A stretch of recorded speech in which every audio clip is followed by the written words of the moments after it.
занамалувати.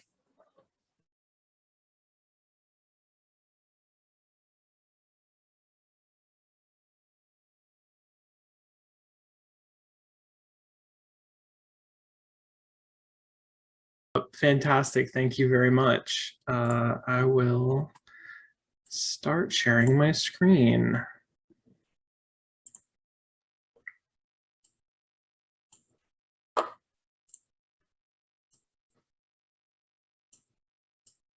All right. Well, hello. Welcome to the second part of our lecture. Today, we're going to be going over how to design characters and levels in games. Yeah, let's take it off. Oh, there we go. Oh, sorry. I am controlling the slides through Sean's computer, so occasionally I might jump a slide. Apologies. So, hello. Just in case you weren't here last time, I am Marcy Campos. And yep. And I'm Sean Bloom. Hi. I had a lot of coffee this morning. It's still very early where you are. I know it's late where you guys are, so we appreciate you being here. So we are from the Interactive Media and Games program at the University of Southern California in Los Angeles. Sean and I both teach there. We teach both graduate and undergraduate students, and we also actually make games together as well. So last week, we got to talk a lot about writing for games and what writing for games entails and the considerations of interactive media you have to make for that. So writing characters for games involves many of the same things as just writing for characters for linear media. It's very similar. There's a lot of like comparisons. Characters should have motivations. They should have personalities. But when we think about interactivity, and it's very like specifically games, characters and levels, we need to start considering the mechanics of the game. How, because it's interactive, how the person who's experiencing it interacts with it. And that means mechanics. So we're going to use the term mechanics and define them by essentially what the player has agency over. One of the ways we do this is saying, like, what are the verbs of a game? It could be anything from talking to fencing to running. Games, essentially, the actions a player can take in the game are what the mechanics are. I spent 5 minutes just brainstorming sort of a list of verbs, mechanics that are common in games. And there's a lot of them. Games use a lot of different verbs: walk, run, jump, push, pick up, attack, buy, build. Like, these are things that I bet you can think off the top of your head of a bunch of different games that use these particular verbs, that the action of the game, the things that you do as a player, are sort of based around these mechanics, these ways of interacting with the world. Interesting, sort of a side note, but I think it's relevant to our study of mechanics. In point-and-click adventure games of the 1990s, this was a really popular genre at the time. There were a number of games, especially games made by LucasArts, where these verbs, these mechanics, the way that you interact with the world, were made explicit in the user interface. You can sort of see in the bottom left-hand corner of this screenshot, there's a grid of literal verbs, things that that you can do. And the way that you play this game is you click on one of those little boxes, and then you click on something in the world that you want to pick up or push or open or close. And what I like about this, not obviously as a genre that still really exists today, but as an example of how games sort of are a framework for interacting with things, is that looking at that little grid of 9 words can tell you a lot about what the game is going to be, what the game is going to expect of you, and what kind of things you're going to encounter. Things that can be picked up, things that can be used and pushed and pulled, opened and closed, looked at and talked to, right? The main mechanics of the game. And today, we don't have a lot of games that that externalize the verbs in this way, that put them explicitly up on the user interface. But games are still built on the set of verbs that they present to the player, the things that they allow the player to do. And you see this in, for example, like a controller layout screen, where you can see what literally do the buttons on the controller do? What capabilities do they give you as a player to interact with the world? What verbs are there? What verbs does the game give you through its inputs? And there, you know, we can think about sort of these verbs and actions and mechanics in a variety of ways, and some of them are more complex and they don't map directly to the inputs, but it's useful to look at literally what are the buttons, what are the things that you can press in order to do in a game. You can tell a lot about what a game is and what it's about based on the verbs that it gives you very directly. So why are mechanics important? Why are we talking so much about verbs?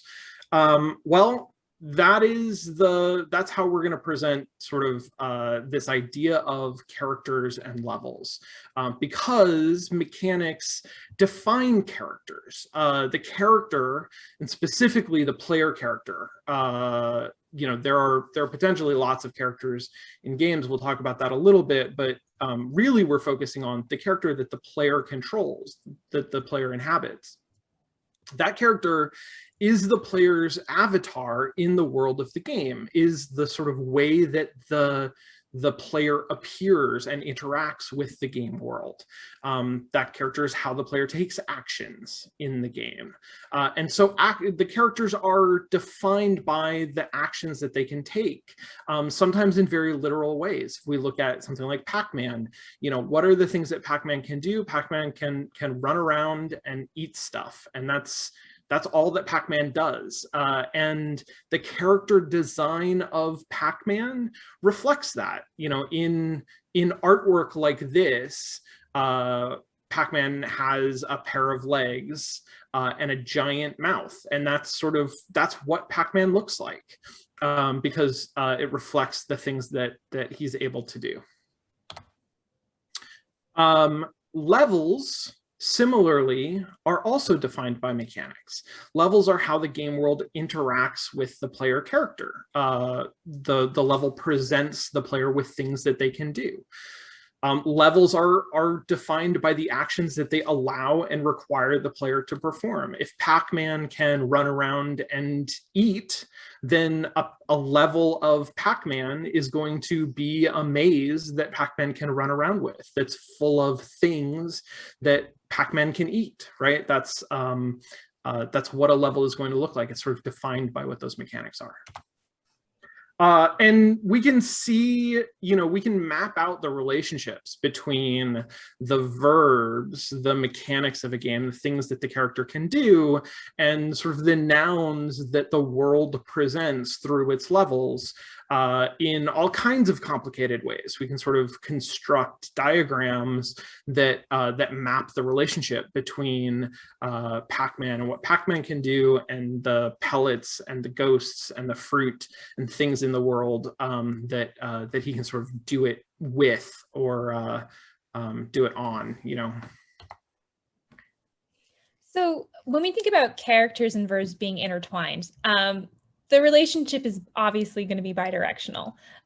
Mechanics define the character, like, you know, Pac-Man, you know, the game's about eating and running away from ghosts, and then maybe eating ghosts. So that's, you know, you're going to get an idea of who Pac-Man is through that. But characters also define the mechanics. If you've got a super cool, you know, huntress who's hunting down robo-dinosaurs with a bow, you know that shooting is going to be one of your main mechanics. If she's going to be stealthy, you know that, you know, crouching and hiding are going to be some of your main mechanics.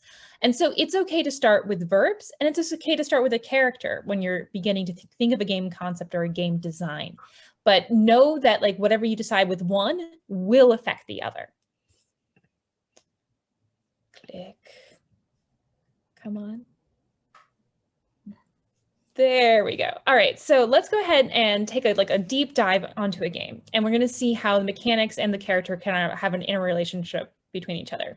So this is going to be Uncharted 2 Among Thieves. And first, we're gonna watch the first video is gonna kind of cover the lead protagonist, Nathan Drake's general actions in the game. This is what Nathan Drake does for, say, with the large portion of the game. So we're gonna just watch a little bit of that. Right now.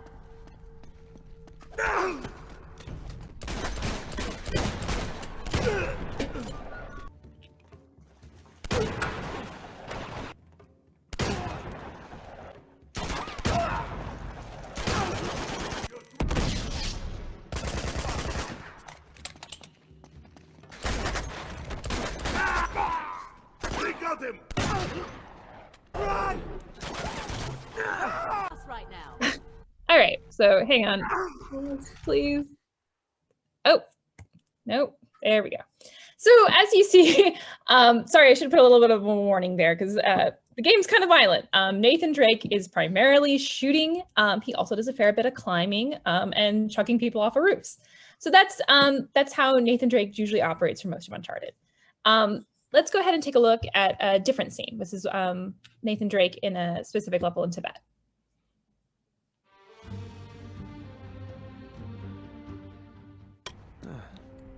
Quaint. Nathan Drake. Morning. Does anyone speak English? Hey, Moo. I suppose you speak English, do you? Good to see you. Oh, real. All right, so once again, sorry, these slides are jumping around. I think my internet's a little slow. So we see Nathan Drake kind of doing something else. And I want to kind of actually pull the veil back and give you the direct designer's thoughts on those particular levels and what was going on there. So Sean and I are lucky enough to actually get to work with and teach with Richard Lemarchand, who was the lead game designer for the Uncharted series. And so at least for Uncharted 2, I think he left before Uncharted 4. But yes, so here's Richard's actual thoughts on that level. And he goes, indeed, the idea for those handshaking interactions emerged directly from playtesting. I was in charge of the Peaceful Village level, and I noticed that about half our playtesters ran straight up to villagers and threw a punch at them when they arrived in the village for the first time. By talking to them afterwards, I worked out that they weren't really trying to hurt the villagers. They wanted to test the bounds of our system by attempting an interaction in the world. Experimentation of this kind is a fundamental aspect of the way players relate to video games. They make hypotheses about the game and test them out, and by doing so, they learn the rules of the game and how to succeed. Video game players are a lot like scientists investigating the world in this regard. We'd initially set up the villagers so that if Drake threw a punch at them, nothing happened. Games that reward experimentation on the player with reactions that are interesting or entertaining are generally considered better than those that don't. So we decided to make the extra effort to add a set of animations to show Drake shaking the villagers' hands or waving at them. Should other players try to throw a punch at a villager? I'm still very grateful to the animators and programmers who expended the elbow grease on this. It's a moving experience whenever I hear that a player was delighted when they found themselves shaking an old man's hand or patting a yak on the nose.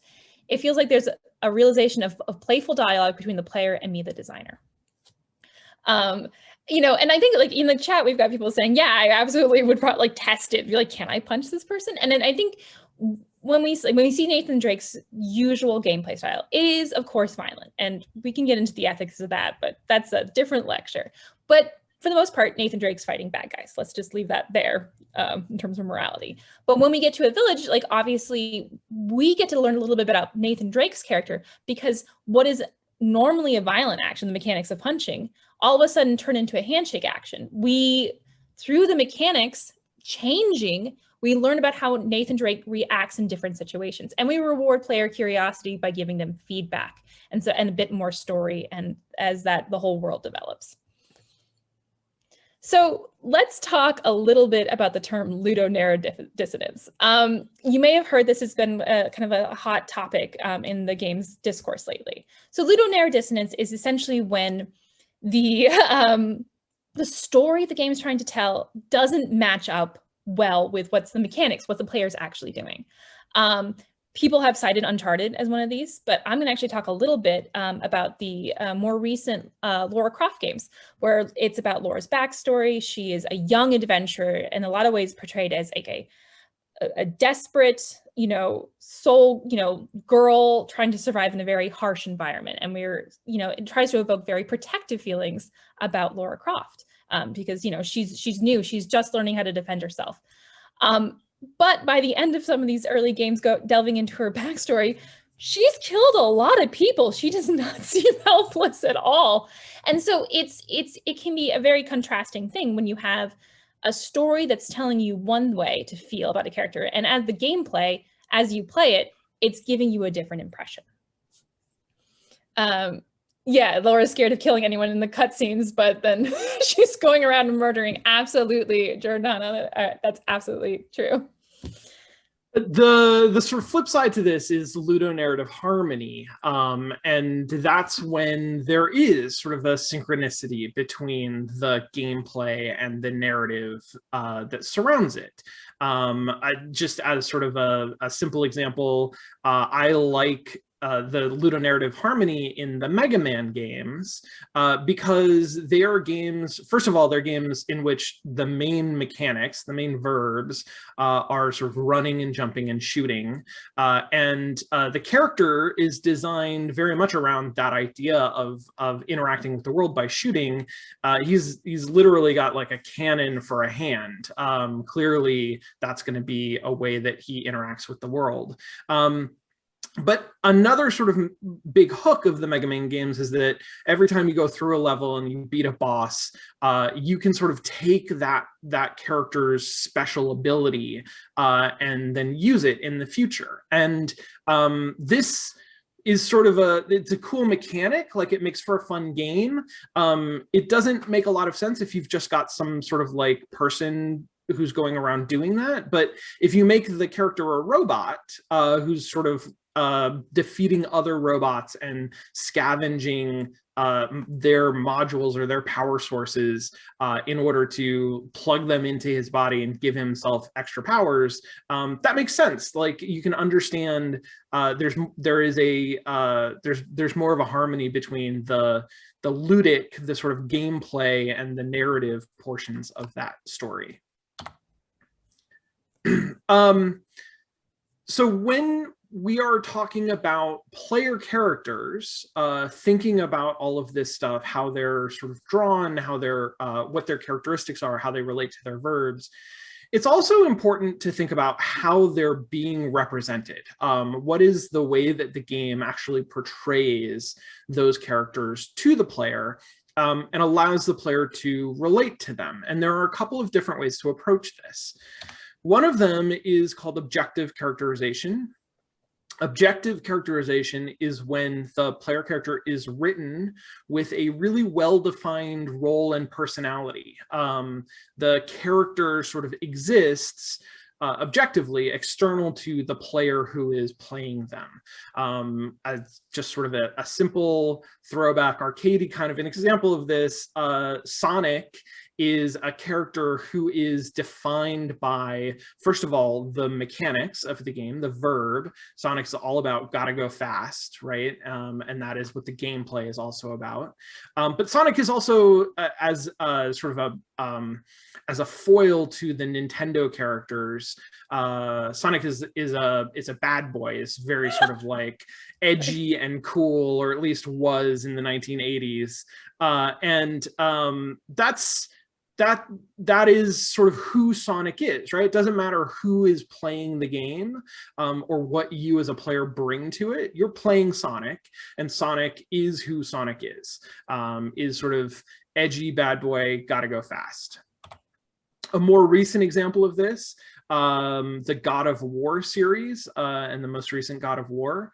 Kratos as a character is very well defined. Kratos' sort of personality, his role in the world, his relationship to other people. He's a big, tough, angry warrior guy, and when you play God of War, that is who you're playing. And he's got a well-defined sort of relationship to the people around him, the gods, his enemies, his son. All of these things are sort of written into who he is as a character. Doesn't matter as a player what you are bringing to the table, you are always going to be playing Kratos, this particular Kratos. So on the opposite end of the spectrum from objective objective characterization is subjective characterization. So that's when essentially the character is, for the most part, a blank slate where the player can kind of write themselves into a role or a project. They can really kind of embody and then start to imagine their very specific character themselves. And so I pulled up the example of No Man's Sky as like a very blank slate, because you never take the helmet off. You have a very like, set idea of, you can customize your ship, your suit, everything's changeable. And what you choose to explore and how you choose to go is very open world. I think one of the ways where we think about subjective characterization, we all, or at least a lot of people might go back to essentially the very early days of what a character sheet is. So if we go back to looking at a game like Dungeons and Dragons, which is a tabletop role-playing game, it breaks down, building a character into its components, like how smart your character is, how strong your character is, what type of skills do they have, how tall are they, what are their abilities, are they a warlock, are they a fighter? And they kind of just lay that out and let the player determine all those things. And then having set those things, it changes their experience of how they interact with the world. I think a direct correlation, a one-to-one in terms of like translating paper into digital, obviously, is going to be World of Warcraft. We see almost the same character sheet, but now digitized. Pick a race, pick a class, pick a gender, pick a hairstyle, pick a, an ability. Are you Horde or are you Alliance? All of these things are completely subjective, and they change who the player's character is and how they experience that world. There are other ways to do this too. I think I'm going to pull up a game that does have a rather objective characterization, but uses, this is from Assassin's Creed. Yeah, we've already got a Horde and Alliance debate. Alliance for the record. But this is Assassin's Creed right here. But how you choose to play in it is something how you define your style. So are you going to put time and points into Hunter, or the skill tree for Warrior, or the skill tree for Assassin? You'll fill them out, but your playthrough will be a little different because you are subjectively choosing your play style. And then to kind of hit home, like that factionalization can also be another great way to build out a subjective version of a character, to really let the player kind of define who they are in that space. So we've got, this is from Pokemon Go, and I think, or hopefully some people are familiar with Pokemon Go, but that is a augmented reality game that is essentially played on the real world. So you really have a close connection to yourself in this game, because you are actively walking to certain locations. It's kind of one-to-one mapped in your life about walking out to a Pokestop or this. So the team you choose in Pokemon Go to go in and conquer a gym out in the real world, and you like, well, I'm definitely on Team Valor because they're all about fighting and winning. So I'm gonna walk out, and then when I win this battle, it's gonna turn red. And that sets up your playstyle. A lot of people compare like Pokemon Go to like Hogwarts houses or other ways we like to be sorted and defined ourselves through personality. I think a lot of the jokes about Pokemon Go say, Valor's very aggressive, Mystic's very tactical, and Instinct's just there to have fun. And, being able to define your character in ways that the game lets you, see your choices matter is a really exciting way to give that subjectification a meaning in the game. Another way to do it is your relationship and choices with the story and with NPCs. So non-player characters can give a great sense of character, can give your player character a better definition of who they are based on how they interact with these non-player characters. So who you choose to take out on missions in Mass Effect, what teammates you choose, and those dialogues that you hear, those choices you make matter. Who you choose to spend time with or marry in Stardew Valley makes a difference. And it helps you decide who your farmer is. Are they someone who likes the charming writer Elliot, or do they go for someone a little different? So each of these choices helps you decide who you are in the game. Now, obviously, objective versus subjective characterization for player characters is definitely a spectrum and not a switch.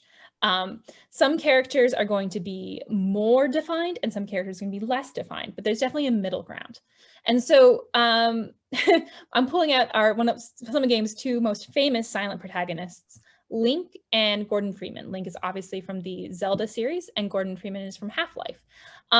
These are characters that do have defined, personalities and roles, and storylines, but they have very little reaction to the world. They're both silent protagonists, and the world is often telling you who you are, but the character is not often expressing back out his reactions or thoughts to the thing. On a more complex scale, let's go ahead and look at both the Dragonborn from Skyrim and Commander Shepard from Mass Effect trilogy. Both of these characters, again, have a set role, a purpose in the world. The Dragonborns to go fight some dragons, and Commander Shepard's to go fight some Reapers and save the universe.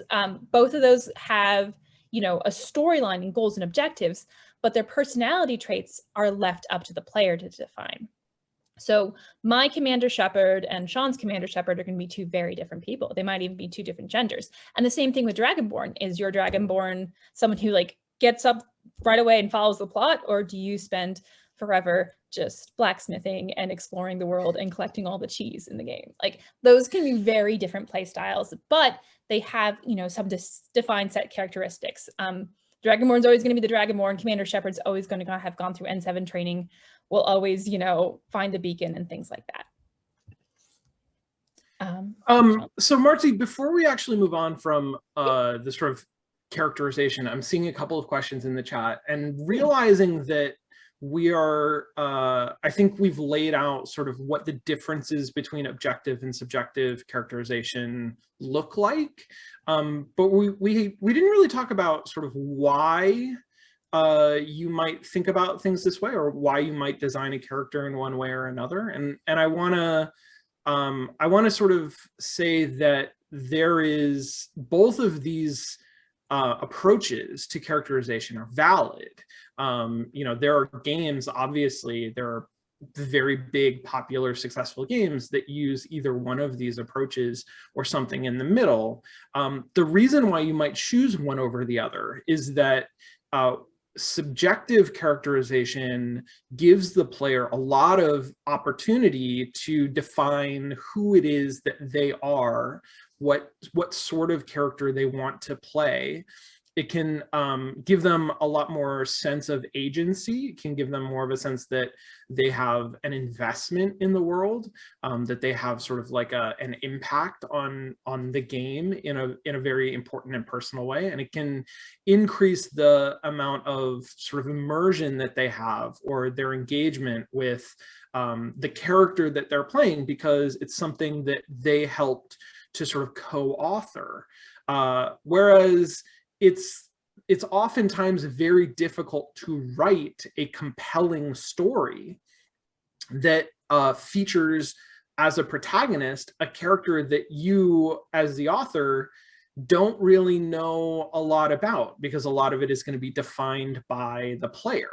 So it can be a real challenge, the more subjective characterization you do, to sort of then write that character into compelling plots, without necessarily knowing sort of what their personality is or what their motivations are.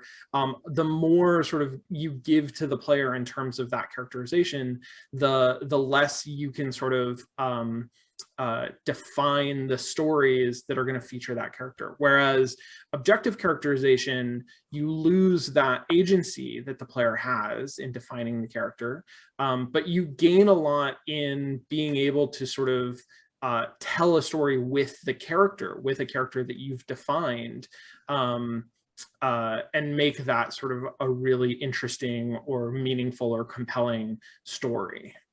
Yeah, and I think and to kind of call back to our previous lecture, the more choices a character has to change the story, the harder that is to wrangle, because again, like as things expand out exponentially and choice wise, you have to like essentially write and consider each of those choice points, and in terms of compelling narrative, that can get out of hand very easly.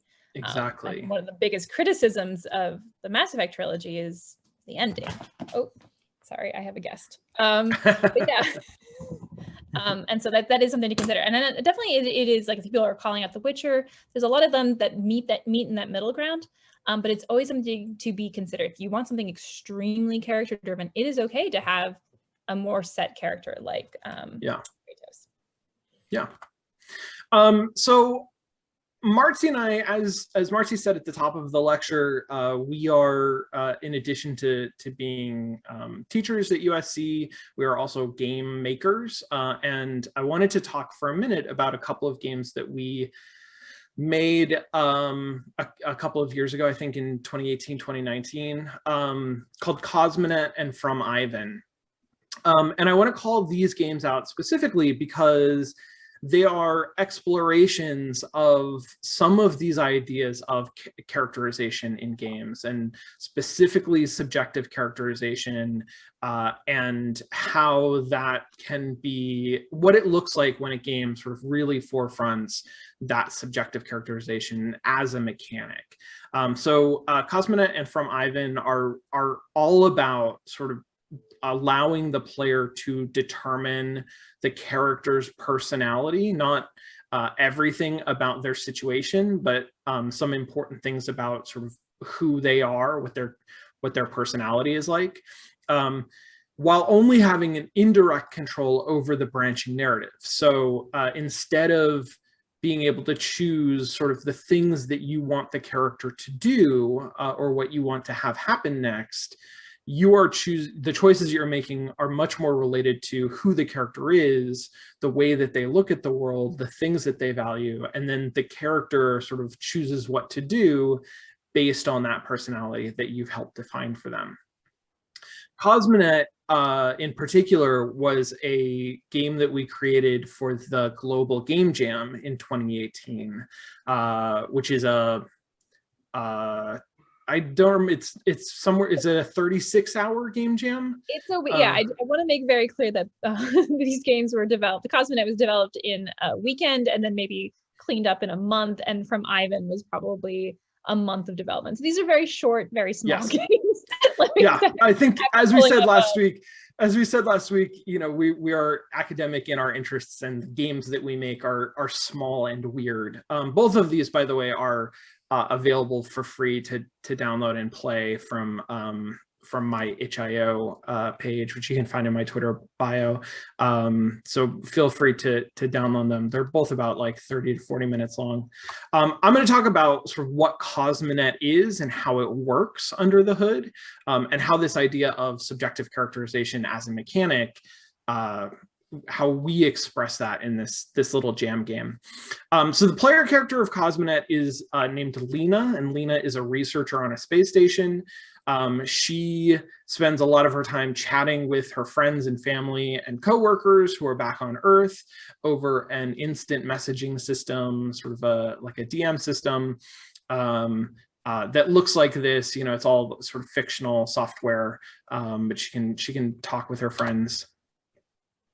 And in between the experiments that she runs as part of her job, she takes these absurd online personality quizzes that are largely inspired by BuzzFeed quizzes that you might see online or on Facebook, and also the kind of quizzes that you used to find in magazines, and then we don't really see so many magazines anymore. But these sort of BuzzFeed style personality quizzes are really sort of goofy and funny. They're meant to be humorous, but they're also kind of helping you determine what Lena's personality is. And under the hood, sort of like not exposed directly to the player, but the game is keeping track of the answers that you give to the quizzes, and it categorizes them to reflect 4 different values along these sort of 2 axes, right? Pragmatism or idealism. Are you doing things that are practical, that sort of like are realistic or make sense? Or are you very sort of idealistic and hopeful, optimistic, maybe to a fault? And then collectivist or independent, are you sort of, do you value teamwork, sort of the input of other people working together, or do you value sort of, do you have an independent streak and value sort of unique ideas and going it alone and sort of breaking ranks, that sort of thing? Yeah, and I will say, obviously, like, which mythical pet do you want? How you break that down in those 4 categories is a little subjective. Yes.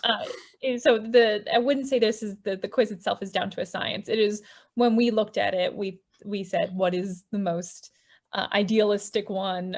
What is the most collectivist? I think, if I remember the quiz correctly, if you like working with people, if you like that, then Cerberus, the three-headed dog, is clearly right. 3 because you like a group. So again, we want to make sure that there's a lot of humor in this. And a lot of goofiness and a lot of absurdism, but sort of getting at these ideas, and there is absolutely, as a player, you have quite a bit of control over this, just because you're given a bunch of questions. And so we're looking mostly at the aggregate of your answers and trying to determine your personality that way. And also, it's, some of it is a little bit of a crapshoot, but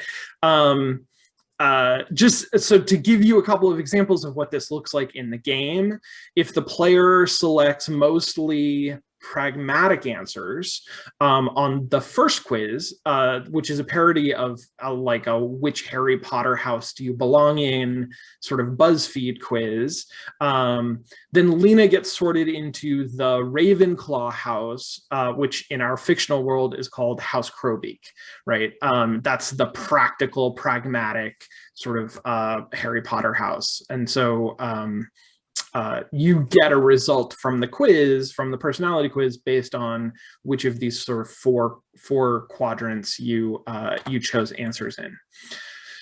But these also affect things outside of the quiz. So a little bit later on in the game, if the player selects mostly collectivist answers that sort of value teamwork and collectivism, in a later quiz, which takes place shortly after Lena learns that her boyfriend back on Earth has been cheating on her, then Lena decides to give him another chance. If you select sort of any of the other values that aren't focused specifically on valuing the input of other people and teamwork and this idea of like trying to maintain that relationships between people, this collectivist value, then she breaks up with him. So the sort of way that the story branches is also affected by the way that you are answering these quizzes. And at the end of the game, there's 3 different endings that you can get, depending on the cumulative answers that the player gives for all 4 quizzes that there are in the game. So if you choose sort of predominantly pragmatic answers, then you get 1 ending. If you choose sort of a mix of independent and idealist answers, then you get another ending. And if you pick idealist and collectivist answers, then you get a 3rd ending.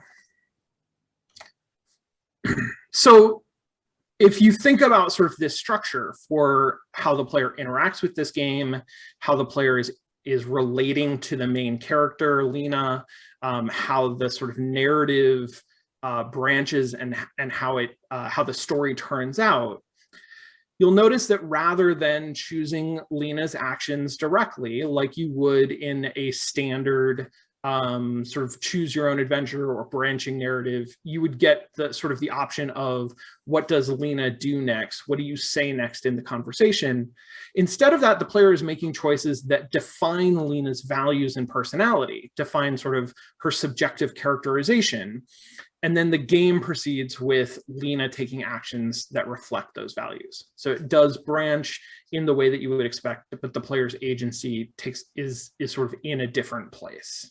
I think the main idea behind it is just that the small choices you make in life define your personality. Like whether you take a shopping cart and you bring it back to the store says more about you than like any active choice you would make. That defines who you are, is in the small mundane choices, as opposed, and then letting that set who you are as a person. Yeah. Yes. I think that's very well put, Marcy. I think that's exactly what it is. And that's sort of a common thread between Cosmonette and From Ivan, the other game in this series that Marcy and I have developed, which is sort of a sequel. It is related, but it doesn't involve the same characters. It uses a similarly mundane mechanic. Instead of choosing sort of answers to an online personality quiz, you are choosing between greeting cards to send to coworkers on special occasions. But again, that sort of mundane task, that sort of small thing that the character is doing, defines who the character is and how other people see him. So the narrative outcome of the game is determined by those sort of little choices that you make, rather than sort of choosing the sort of big decisions that get made. So, we're talking, obviously we've talked a lot about player characters. I said up front that we were going to talk a lot about player characters. Games obviously have more characters than just the player character. Games often have, huge casts of people. And we even talked about the relationship that you have to other people can be an important part of your characterization.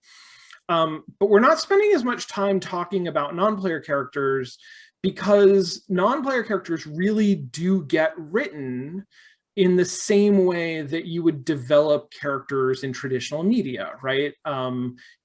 You give them dialogue, you give them action, you put them in scenes and sort of give them, hopefully, depth. You give them sort of you make them feel sort of fleshed out and interesting as characters, but you're doing this using the same techniques that you would in other kinds of media, in a book or a play or a movie. However, there is sort of an important and interesting way that we think about non-player characters, about other characters in the world, that is specific to games. And that is sort of how the player, rather than the player character, relates to those characters. A lot of the time, non-player characters are sort of a functional part of how the player understands the world. We talked actually a little bit last week about how you can have other characters in the world that help to guide the player through towards sort of story beats, toward the next interesting or important part of the story, or to help identify things in the world that are interesting or important. So obviously non-player characters can do that, but they can also, serve to motivate the character, to give them a reason to move forward, or to want something in the world, or to antagonize them, to sort of needle them forward, or present a challenge. Some of my favorite non-player characters, or one of my favorite non-player characters at least, is Glados from the Portal series, Portal 1 and Portal 2, who sort of serves all of these functions, is there to guide you as a player, to sort of help you understand the mechanics of the game, game and the flow of the game, what it is that you are doing from moment to moment, but also to give you a motivation to sort of like promise you a prize if you do the things that she tells you to do, to sort of offer up a reason to keep going forward, either to sort of please her to do what she says, or to get back at her, or get revenge, or escape her. And she's very much an antagonist. She sort of is constantly putting obstacles in your way as a player. And you relate to her as a character very much around how she is doing that, how she's interfering with you, and how she's challenging you in ways that are fundamentally fun in the game. The Portal also features sort of an interesting non-player character in the companion cube, who is an example of sort of how you can characterize a non-player character without giving them dialogue, without giving them sort of action or agency. The companion cube is an inanimate object. It's just a box with hearts drawn on it. But the way that the mechanics of the game work, and the way that Glados, as sort of a narrator in the game, works, you come to really value and care about this pseudo character. And there's a whole arc that plays out in the level that features the companion cube, where you at the end sort of sacrifice it. You throw it into a fire, and feel bad about doing that, even though you know that it is just this inanimate cube. That sort of characterization can be really powerful and play a really powerful role in the storytelling of the game. So, kind of branching from non-player characters, then let's actually go ahead and like start to think about level design. So these characters exist in a space. And when we think about levels, I think the initial thing is to think very, stagnant, like, start the level, end the level, that's a space. But I would encourage you to think about levels designed, especially more broadly in terms of open world, is like the places and spaces where the characters exist and move through. A level is not just when the player is actively, let's say, verbing, shall we? It's any space where that the player is like, existing, and essentially even, I would argue, I wouldn't say UI is a level design, but like each part of the game should be considered in its way a level, even if it's downtime. So levels are obviously, just like characters, going to be defined by the mechanics. And especially like in thinking, the level of a platformer is going to be very different than the level of an 3D open world game, because just by the very nature of the ability of how you move your movement, if you can only go left and right versus 360, that's really going to define the level for you. And so the most important thing a level does is it gives the player things to interact with and to use with the character's mechanics. These include obstacles and objectives. And I think like we can go back and look at Uncharted again, very, for a second, and think, in one case, the obstacles are, people to shoot at. In the other case, it's like people to go up and give a handshake to, and they get those feedback. Richard said very clearly that the player, in terms of character design, what gives feedback, what gives a response is what's going to be engaging to the player. And so that's a level, it should be full of those things. So we had Sonic, so we were remiss not to feature Mario. So what can we do with a very simple set of mechanics? Mario's, with the exception of like no star power, no fire power, no magic hat, very basic Mario can run and jump, and that's about it. So when we think about that level, what can we do that's specific to running and jumping? What are the interactables of running and jumping, and what makes those exciting? So we look at the Goomba, the question block, and coins. Those are all items that we interact with through jumping. You jump on a Goomba, you jump into a block, and you jump, essentially you can jump to catch a coin. And each of those things like gives you feedback, gives the player a motivation. And then in terms of running and jumping, in terms of the actual level design obstacles, we put challenges in pits, treetops to get on top of, to jump up on top of, and timing puzzles. So we can, like, the running and jumping can have a level of complexity and feedback there as well. The lava is certainly a very strong feedback mechanism. So I will cede the floor to Shigeru Miyamoto to kind of talk a little bit more specifically about the design of the very first Mario level, and he's going to kind of do some insights onto the choices he made in designing that. And he's the creator of Mario. Just FYI. 何か出てきたら避けるでしょうってこうでなんかハテナってついてるので叩くだろうねって言って叩くとコインって言って嬉しいので次のハテナをコインって叩くと出てくる。いやーって見ようと思ったら当たってしまうと。で当たってしまったつもりが大きくなったっていうのでここでものすごく嬉しくなる。でこうなると突然こうボンボンボンってこう潰せるので嬉しくなってでここで大体マリオがどんなゲームかが分かる。ただこの頃のゲームはシンプルなのでチュートリアルとかわざわざそういうものを作らなくてもよかったですね。そしてもう一つ大事なことがある。こんな話全部してしまうとなんか夢がないような気もする。いいですか？一旦します。このクリボーグンバが出てくるんですけど、これ実は最初いなかったんですよ。最初からクッパが出てきて、でクッパを踏んで甲羅にして蹴るっていうゲームなんですけど、いきなり初めての人が甲羅を踏んで蹴るってすごい難しいけど亀ならやっぱり踏めないとおかしいので、じゃあ亀じゃないやつで敵を作ろうというのでキノコの裏切り者というのを作ろうと。So, I mean, I love the once again, like I think we talk about this as the designer, not just reacting to the way players behave. Much like Richard earlier discussing about it, they see how, they start to think about how a player would react to the level, and then they built the level to like better tutorialize it. The fact that the Goombas were created because Koopa Troopers, the turtles, were too difficult to initially have come out in the very first part of the game. And the fact that he talks a lot about how each of those interactables at first make you don't know what's going to happen, and then it makes you happy. Talk about how that as the first power-up mushroom comes down, he's like, oh no, it's bad. Oh no, I've grown. It's good. I like that. And then to be like, okay, but let's make a bad mushroom now that's going to be easy to defeat, to then tutorialize jumping on enemies. Without the added component of then a kick, like the Koopa Trooper shells have.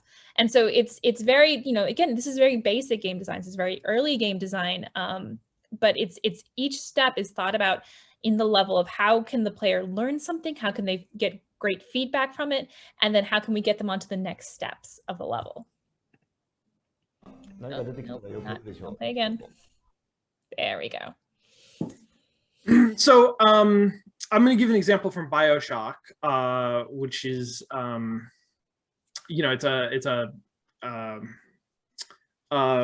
is I'm blanking on the name for this genre, but it's a shooter. It's an 0451 game. It's immersive sim. That's what we're calling it now. So immersive sim has sort of come to be the name for this genre. There are a bunch of games like this. Bioshock is one of the earlier ones, although it's derived from System Shock and still earlier games. In Bioshock, you're exploring the city of Rapture. It's not open world, it's sort of linear. You're going through stage by stage. And the city is divided into these various specific districts that you travel through one by one as you progress through the story. And each one of those districts has its own sort of little story. It has its own personality, its own background. There's the medical pavilion that you go to, and then you go to sort of the wharf where all of the fishermen and the smugglers kind of all were. This is kind of after a disaster has wiped out the normal population. And then you go to sort of an entertainment district where there's theaters and bright lights and all of that kind of thing.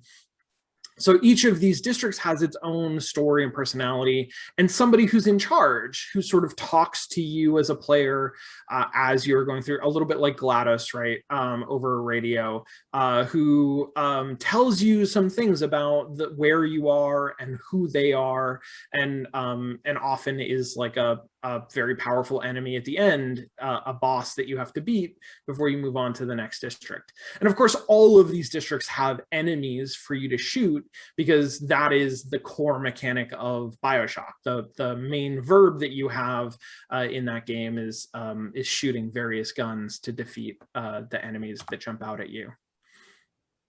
I don't know if you've seen this story circle before. I know that previously in this series you've talked about story structure, 3-act structure, 5-act structure, and the monomyth, the sort of like Joseph Campbell, the hero with 1,000 faces, and the hero's journey, that kind of thing.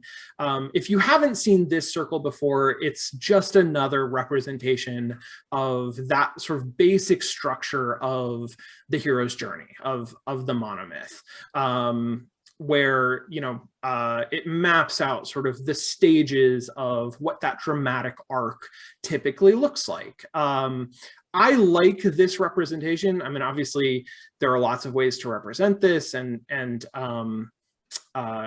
different ways to think about storytelling like this. I like this representation because for me, this circle really lends itself to the idea that story structures are fractal.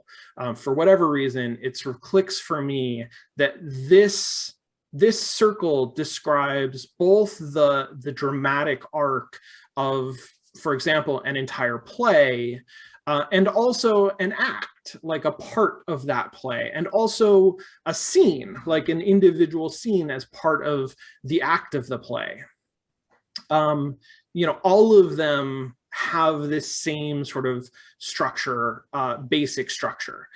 Likewise, both a whole game has this dramatic structure of a story circle, or a 3-act, a rising action, falling action, climax, whatever sort of structure you want to impose upon it. The whole game has that structure, a dramatic structure, and each individual level also has that dramatic structure.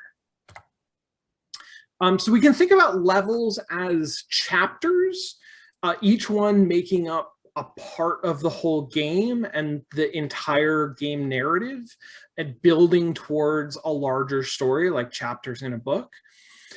But we can also think about levels as stories themselves, each one sort of self-contained, and each level should have a beginning, a middle, and an end. It should have its own rising action and a climax, and a denouement. It should have sort of whatever that story structure that you're imposing on it is. Each individual level should have that. There's a pacing to each level of a game, with ups and downs in both action and difficulty. And often the climax comes in the form of a boss fight. This is where the sort of trope of a boss fight comes from, is that each level should have its own climax, its own sort of mini boss, in order to compose its own story as part of the sort of whole game. And in Bioshock, you get this from sort of the bosses of each district, the characters that are superpowered, that are running each district, or in individual areas. Even you will have sort of the dramatic arc of exploration and rising tension, and then fighting against one of these sort of monstrous creatures, whose name escapes me because it's been a long time since I played Bioshock. You can also see the Zelda games are sort of really good at displaying this, the way that each level is its own story. And I'm pulling from A Link to the Past, which is, you know, the Super Nintendo era Zelda game, although still a really good game that holds up. And in the early part of the game, there are 3 palaces that you have to sort of beat before you unlock all the rest of the stuff in the game. But those 3 palaces are each a distinct level, and each of them sort of tells a story, or each of them composes part of the story of the first act, where you are gathering these pendants of power in order to get the Master Sword. But each of them is also its own little self-contained story. And this is the Desert Palace. This is the first one. It has an entrance in this sort of like desert plateau. Its mechanics are relatively straightforward, relatively basic. It's part of how the game is teaching you how to play the game. So there's a lot of, you're gonna interact with things that you can pick up and move. You're gonna interact with buttons that open doors. You're gonna interact with enemies that you have to shoot. And there's a boss fight at the end that is, you know, these 6 sort of rhinoceros things that you have to fight, and it's got its own little dramatic arc. And then you move on to the next palace, and the next palace is this sand palace, where you are in the middle of a vast and sort of desolate desert, and you have to it is locked. You have to sort of find a way to unlock this palace in order to gain entrance. And inside, all of the floors are sand, and enemies sort of burrow up from below you. And that's a common thread. It's not something that you really see. It's not something you see at all in the first palace, but it's a common element of this one. And similarly, you sort of explore and you fight and you solve puzzles and you get to a boss, and the boss is sort of an extra hard enemy of the same sort of type. It's this big sandworm that burrows under the ground and then emerges and jumps out at you. And then you go into the third palace, and the third palace is all about verticality and switches. And it's this tower that you go up, literally you go up into a mountain, and then you find a giant tower that you enter, and that's the palace. And inside of the palace, there are these switches that sort of change the state of things. So a lot of the puzzles involve doing that, figuring out sort of what state do I need the blue blocks to be up or the orange blocks to be up in order to sort of solve this puzzle. And you get to the end, and there's another boss. There's another mini boss for this palace that again sort of plays into the themes of the palace, this verticality where it is trying to knock you down, and if you fall off the edge, then you fall onto the previous floor, and have to climb back up and fight the boss again. So it's this individual little dramatic arc of finding the palace, entering the palace, exploring and fighting and solving puzzles and encountering the boss and defeating the boss and then coming away with the treasure that you were seeking. Each of these has its own story, has its own color palette, has its own sort of types of enemies, and tells that story individually. Zelda is actually a great example of this because of the way that Zelda games, at least previous to Breath of the Wild does it too, but in a less explicit way. A lot of the traditional Zelda games really play around with expectations or established mechanics inside of the individual levels, the temples or the palaces that you are going through. You will get a new item at the beginning or midway through a level, and then a lot of the level is designed around using that new item and the new sort of verbs that it gives you to interact with the world in a different way. And the hookshot is a great example of this, because you start off in a traditional Zelda game, you're wandering around the world, you're exploring, you see all kinds of places that are inaccessible to you that you can't get to because they require this item, the hook shot, to sort of grab and pull or swing your way over to. And when you eventually get this item, then you can go back to those places and you've unlocked new areas with that new verb that you have. But then the game will actually play with that verb even further with your new ability to use the hookshot and do things like now you can stun enemies at a distance using the hookshot, or you can use it to grab things and pull them over to you. So the level, especially, you know, the level that is designed around the hookshot is really designed to explore what does this item mean? What does having it mean? And how does it change the game? I won't, you know, the Legend of Zelda example and also the Bioshock example sort of shows us that levels should have themes. Levels should have characteristics that make them unique amongst other levels and sort of tie them all together, like districts that have particular characteristics, or like palaces that are based around a particular type of enemy or a particular type of item. Or in Mario, sort of a classic example is you would start off with some levels that teach you how to play Mario in a very basic way, and then you would throw in an ice level where all of a sudden Mario, the way that Mario runs and jumps is changed by the fact that the ground is slippery.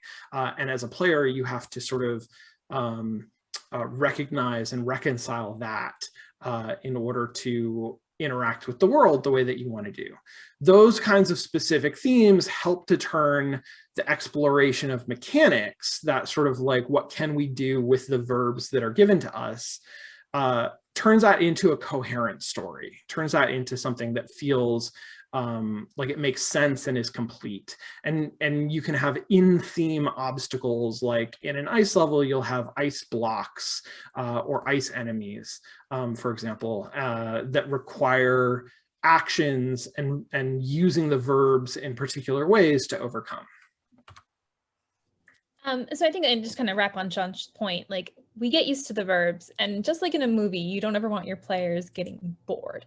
And so like that, the idea that mechanics evolve and grow and change is so that your player can continue to feel engaged with the story, because they are an active participant in the story.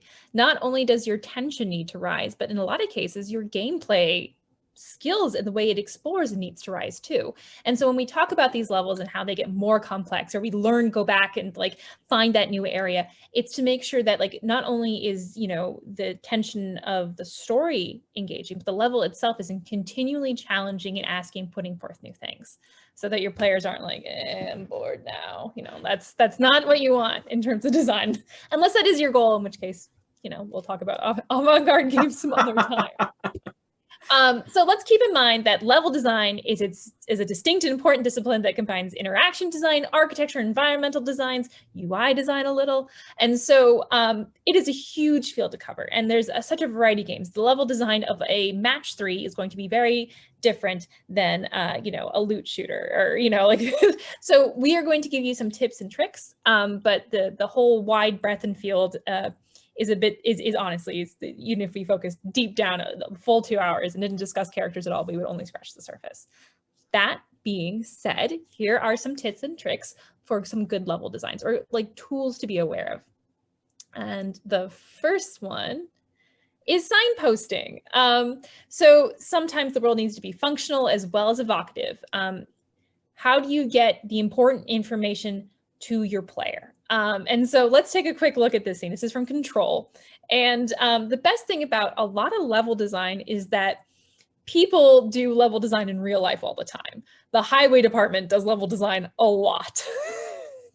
So we look here, and this is because this is set in kind of like, you know, a real world. First off, let's actually ignore what's on the main screen, and let's look at the UI. The UI says right at the top, the hotline. And underneath it, find the hotline in the communication department. If you'll look, it is the brightest thing on the screen. There is no whiter than the text up at the top of the screen. Everything else, like those parentheses where the reticle is, oh, my mouse is on the picture, so let me move that. The gray of the text on the game, it's all a little less bright. So the first thing we do is there's an actual overlay helping the player. And that's there. So there's always a push about whether, immersion versus user interface elements. But in this case, they've chosen to highlight it and make it right at the top, right where you start to come in when you're reading. For most Western languages, you start at the top left corner. And so that's where your eye goes first. You now know that objective. But in the actual level in the world itself, where are we looking? Oh, well, their signposting is, in this case, quite literal. There it says, Department of Communications. We've got the mailroom ahead, the dead letter archives to the right, and behind us is the nostalgia department. So we immediately start to be the ability to orient ourselves in the space using something we do in real life. And that helps establish the reality of the game. And it also helps orient the player. The other great thing is we look farther back, there's another sign that says communications department, and we see some double doors on where to go to. And we even see an exit sign. All this stuff is signposting and is useful to the player, and it's in a language we understand. A couple more game-specific versions of signposting are, once again, back up to new Uncharted series. We see Nathan Drake scampering up a pole here. In a lot of the Uncharted series, things that are interactable, things that are climbable, because the environments and terrain are so rich, and so there's a lot of possibilities and a lot of ways to move in the Uncharted series, they're usually painted yellow. So you can kind of in some cases, Nathan Drake's a bit like Dorothy from The Wizard of Oz. He just needs to follow the yellow drain pipe.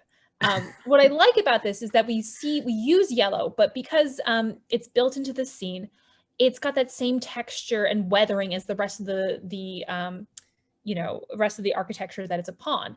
And so it tries to blend itself in without being too obtrusive, but still guiding the player and letting them feel like they know where they're going. It's one of the interesting things is that because Nathan Drake is a very established character, Nathan knows where he's going. But we want to empower the player to feel like they also know where they're going so that they can really embody being Nathan Drake. And having a very subtle but clear pathway enables him to do that. Tomb Raider's got the same deal. This one is with a whitish gray lines about where interactables can be and where to go. So that gives us a hint there. And the final example is from Dead Space, which is a horror game. And a lot of horror games use blood as the way to signpost something bad is about to happen or something bad did happen. This one also employs graffiti, which is another really popular choice. This is clearly a scene where someone in their own blood wrote a tactic to take down the monsters in the area, cut off their limbs. So this is not only a dramatic scene, this is their last message, they probably had alive, but it's giving guidance to the player. It's letting them know that danger is ahead, and it's giving them, probably, if the smear goes one way, it's giving them a direction to go or maybe a direction to avoid. So those are all examples of signposting. So this term is, it's kind of a goofy term, but weenies actually is a term used by, coined by Walt Disney and used by Imagineers who have designed for a lot of the Walt Disney, Disneyland, Disney World parks.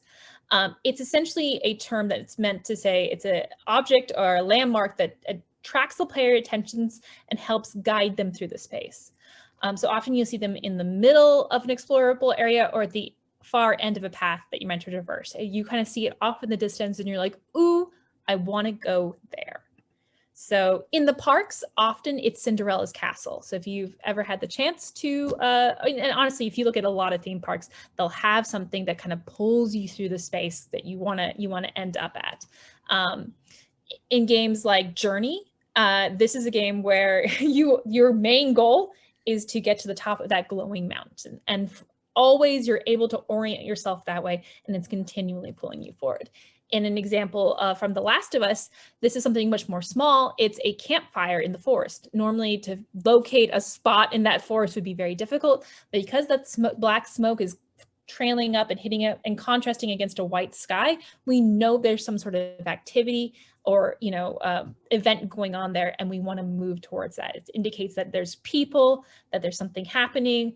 Fire is literally kinetic, so it's definitely pulling us towards. And it sort of makes you ask the question, like, is this going to be somebody friendly, or is this a trap? Is this something bad? But it makes you want to explore and find out. Absolutely. So Berms, another terminology from theme park design, which is essentially an artificial hill, one with an extended length. It's designed to essentially make sure that you don't see beyond it while you are around it. It's a way to kind of like focus you into a space. You can very clearly see this berm here for the park, but and generally in games, you don't fully get the sense of the berm, but you can sometimes run into them. But it's essentially a way to like help guide in or like essentially trap in a player in terms of like a defined space. If you run up against a wall and you can't climb it and you get frustrated, that's you're probably running into what would be a berm. But even like a tunnel, like a choke point in the game where you must transverse helps control where your player is going and like how you get them to interact in terms of like the level, the timing of the level.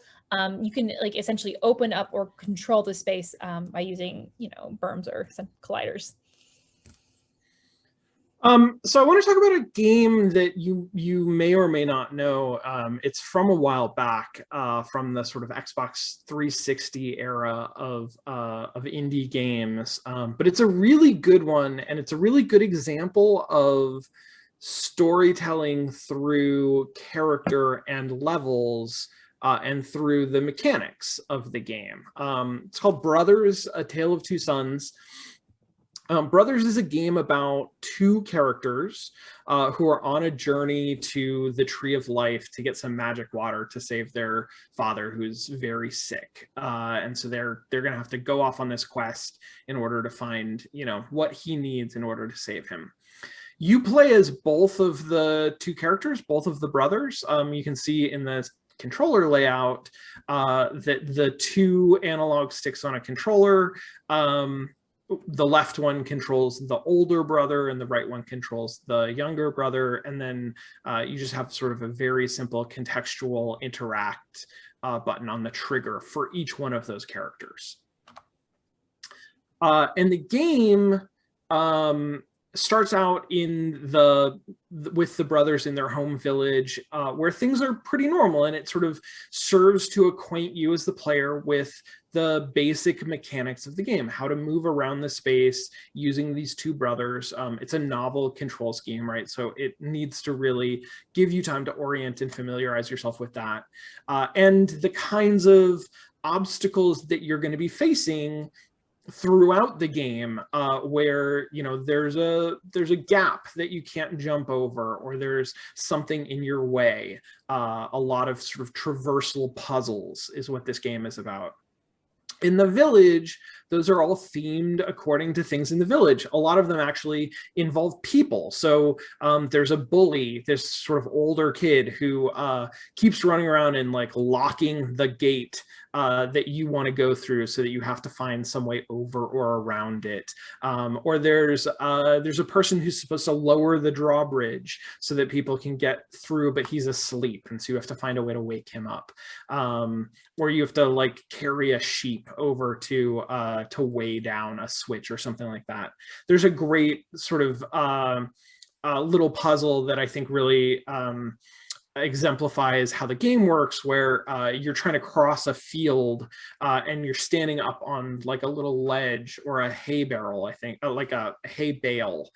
You're standing up, raised from the field, and down on the field proper, there's a dog who's barking at you and sort of is very scary. And the way that you have to do this is you sort of you send one brother off to the side and have him wave to attract the attention of the dog, and then the other brother can sort of run across the field while the dog is distracted, and then get to a safe place and then call the dog over there, so that the other brother can then run across somewhere else. And so you're doing a lot of these puzzles where you are using both of the characters to help each other out in sort of a cooperative way. And, you know, the first half of the game, you see a lot of, we traverse several different levels, right? Several different areas that are distinctly themed, and they have their own little story arcs, and they have their own like specific individual coherent challenges and obstacles and goals. You go through this sort of mine that's full of old grand machinery that you have to use to get around different paths. You go through a forest that's dark and full of wolves, and you have to sort of carry a torch in order to fend off the wolves and not get stuck in the dark. You go through over a mountain where there's lots of cliffs and danger of like falling off or falling into the river or going over a waterfall and that kind of thing. Each of these is sort of its own little level. The game gets really interesting in the second half because eventually you come to a giant's castle, and at the beginning, when you arrive there, the brothers find a length of rope and they tie it around their waists so that they are tied together. And that allows them to swing in a way that they've never done before. The mechanics of the earlier game involves sort of climbing and grabbing and holding on to ledges and platforms and things like that. But now you can do that with one brother and sort of let go with the other brother and swing on this rope. And that allows you to access a new area that you wouldn't have been able to access otherwise. This swinging mechanic, you know, like Link's hookshot, well, unlike Link's hookshot, it's only present in this one level, and then it sort of goes away. But like the hookshot, this whole level is built around that mechanic. And so a lot of this is, you know, you have gotten used to the things that the brothers can do, can run around and climb over stuff and help each other out. But now we're going to explore what are all of the things that they can do with a rope tied between them. And you get through that level, and they sort of they lose the rope, they untie the rope from themselves.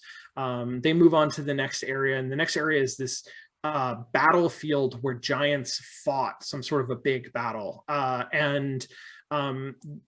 you're sort of doing a lot of the same mechanics, the same verbs that you've had available through the whole game, where you're trying to sort of move through the environment. You're trying to sort of change the environment so that you can move through it. But now the way that you do that is you have to overcome these enormous dead bodies on the battlefield by sort of pushing their arms or legs out of the way, or pushing their weapons out of the way, so that you can form a path that you can continue. And thematically, even though a lot of the mechanics are really similar, they're used in a way that is thematically really different from the rest of the game. This is not the opening level where you're in a little friendly village, and so the story that the level tells is very different. Then you come to these snowfields where you face, you know, sort of new ice and snow related obstacles. But notably in this level, you also meet another character, and so a lot of what happens over the course of the level is based on having that third character. As a player, you don't control that character, it's a non-player character, but she accompanies them, she guides them, she helps them to sort of avoid dangers, and she changes the dynamic between them. So the way that the game feels is different. This level tells a whole little story about how having a third person around changes the dynamic between the brothers. And in the final level of the game, the final chapter, they reach the Tree of Life. That third character is gone. They get to the bottom of the Tree of Life, but the older brother has been injured and can't climb it. So the younger brother has to go alone. And this is the only time in the game where you played as just one character. So you've been playing the whole game up to now, controlling these two characters in this novel and interesting way. And now, even though the puzzles aren't especially difficult, the mechanics aren't used in a particularly sort of different or a way that is really individually challenging. The fact that you only have the one brother and you're literally just using one half of the controller, you're only sort of using one joystick to control that brother, you really feel the separation. You really feel sort of a sense of loss at not having your brother with you as you try to finish the quest that you've been on. So that kind of the changing the mechanics and changing the situation around the level design and designing levels around those changed mechanics can have a really emotional impact on the player, can be really powerful in how it makes the player feel as they're experiencing the story of the game. Yeah, and so like Sean says, like we've talked about like more complexity, twists on mechanics, adding more verbs, not adding more verbs, no, but like, you know, each level is complicating and holding intensity. It doesn't always need to increase in complexity. Sometimes like in Brothers, or in the example I'm about to show, removing verbs is just as powerful for a player, taking something away. So this is sorry for all the Mass Effect and Uncharted references, but they're great examples of characters and levels. You can see our influences. Yeah. So this is the only time. So the Mass Effect trilogy is well, there's 4 games now, but there's 3 in a trilogy, and this is the only time the player ever plays as someone other than Commander Shepard. Commander Shepard is a bit of a power fantasy. They're a cool space marine. They're very capable. They can go out, shoot, take out aliens, save the day, romance whomever they want. They're very cool. The pilot, there's a non-player character who's your pilot named Joker. And Joker actually has a disability. He has brittle bone syndrome. It's something that's a plot point that's been made several times. And so we, all of a sudden at one point, you know, in the game in Mass Effect 2, Commander Shepard is off the ship.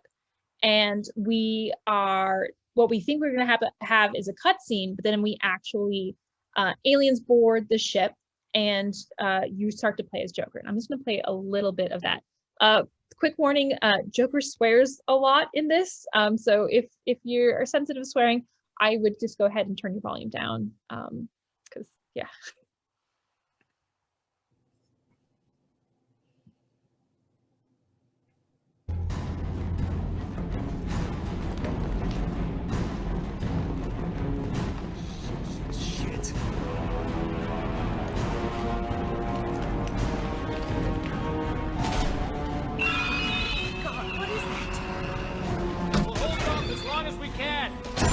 Joker, go! Ah!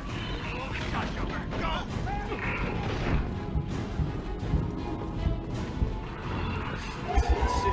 Shit.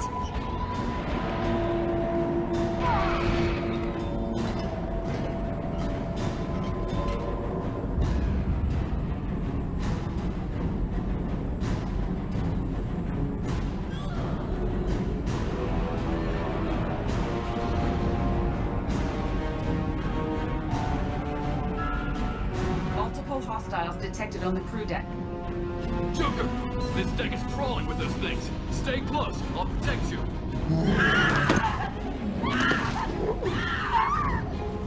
Shit! Main fusion plant offline. Activating emergency H fuel cells. What the sh... So, in this scene, it's not only do you see, or not only are there aliens on a level that there's never been aliens before. Your ship has been your home base. It's been your safe spot. It's been when you've been able to relax as Commander Shepard.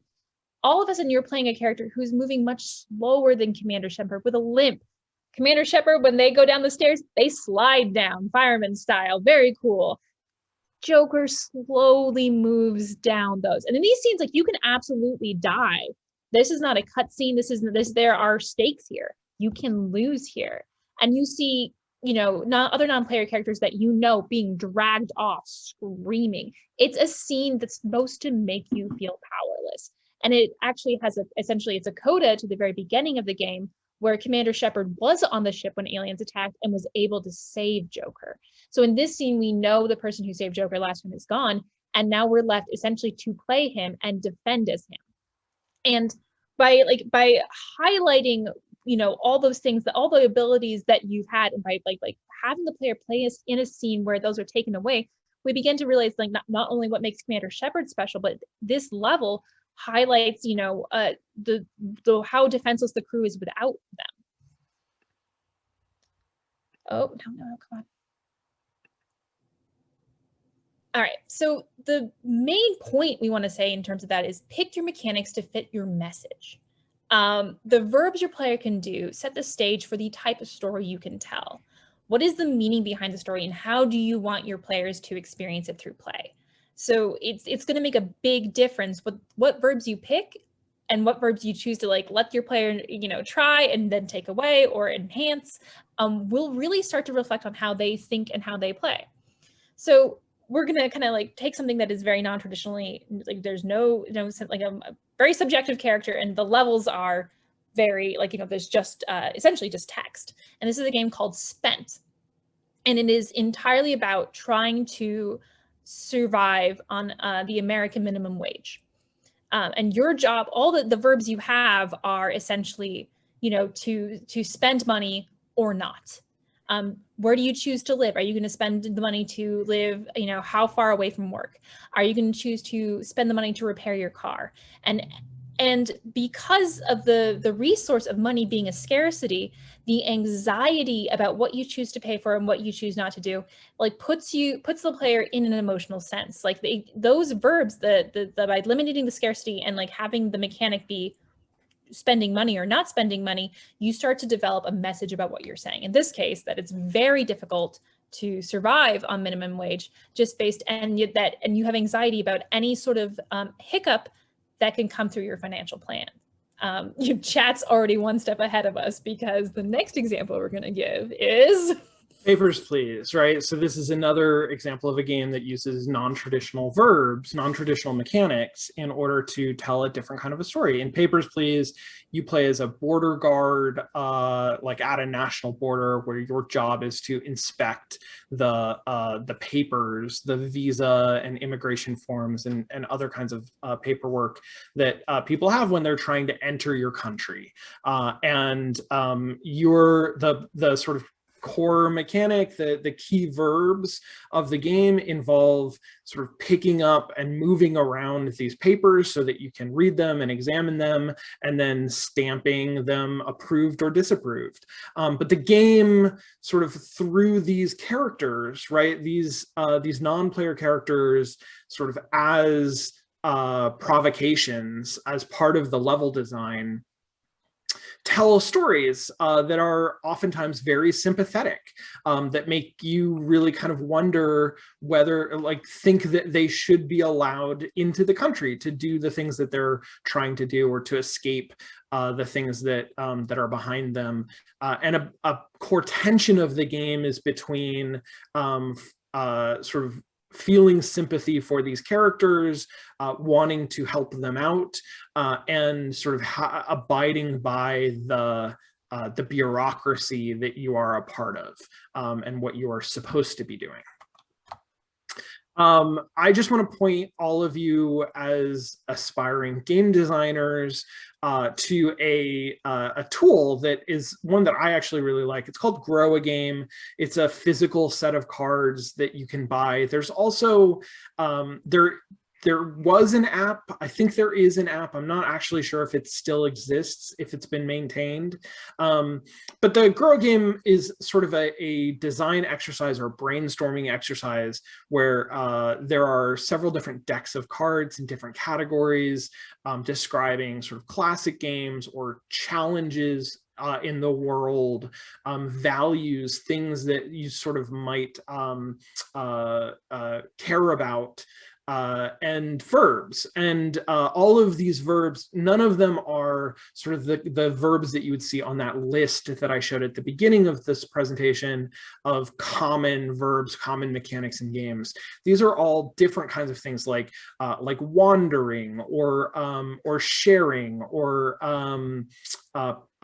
painting, or collecting, things like that, that just can be sort of inspirational, can spark some sort of different types of thoughts about what are different mechanics that a game could have, and how that might help those games tell a different kind of a story, or convey a message or a meaning that is different than the typical game out there. And I would encourage you, as you are designing and developing games, to really think about what are the core mechanics of this game and what does that allow you to say through your characters and through your levels.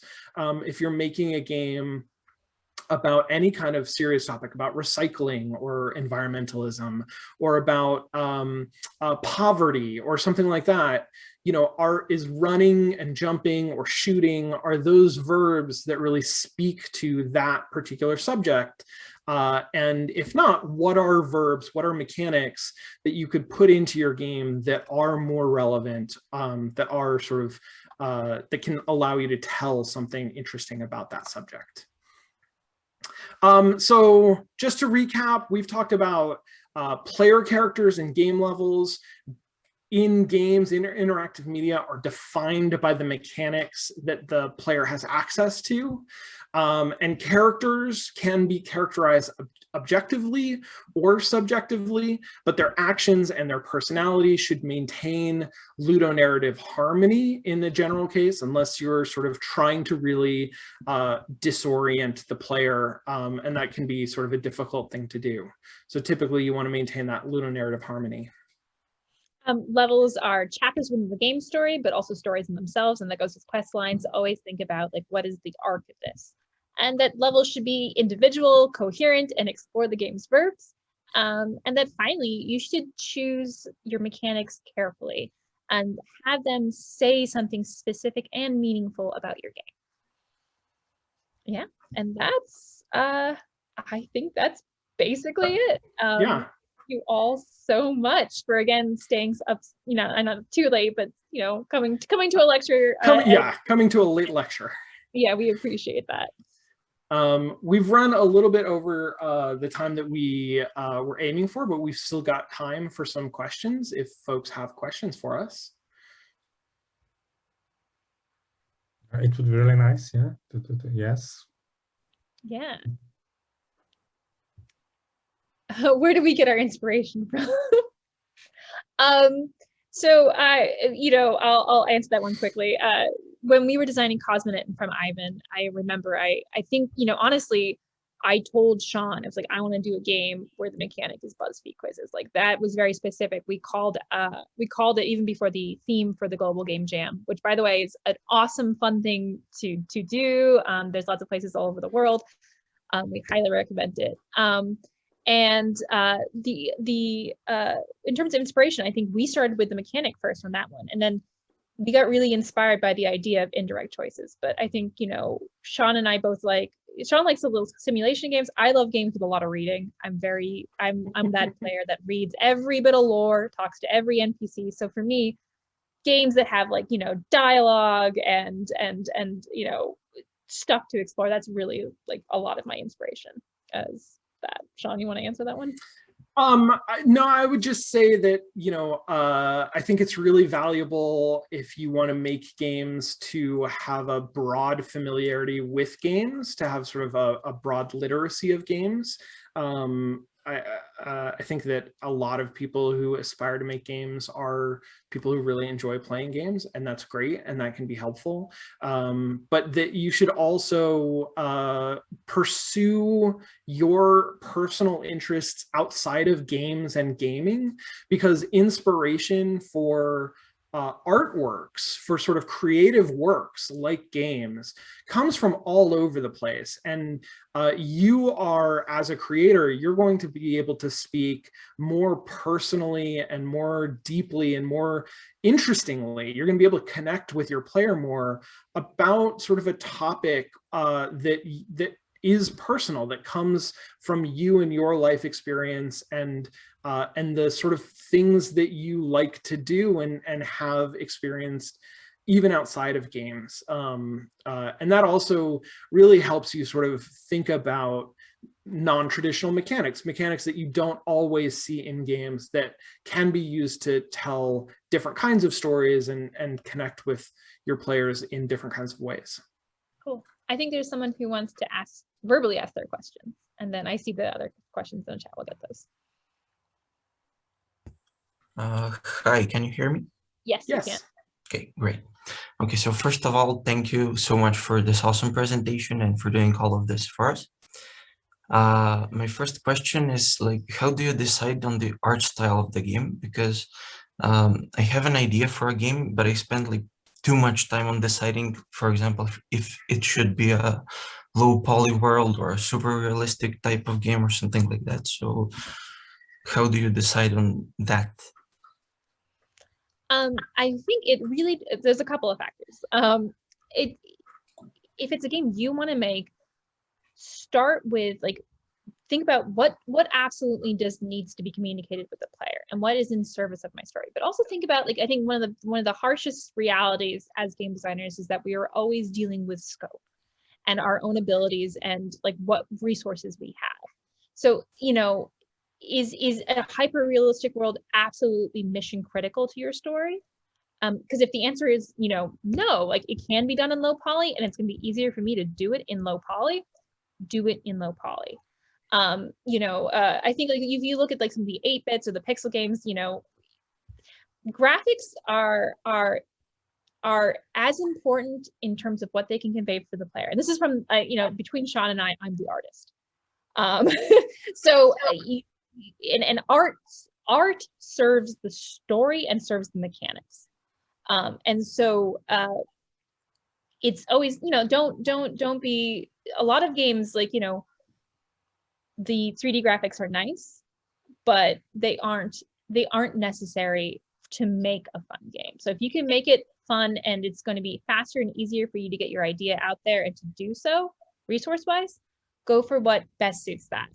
But also, like, think about expression of style. Like in the games, the very small games Sean and I've made, I was specifically very inspired by the propaganda posters from, like, you know, the Soviet era. Like the beautiful space explorations of the Cosmonette posters. They're stunning. And so I very much wanted to pull in those color palettes. I wanted that theming.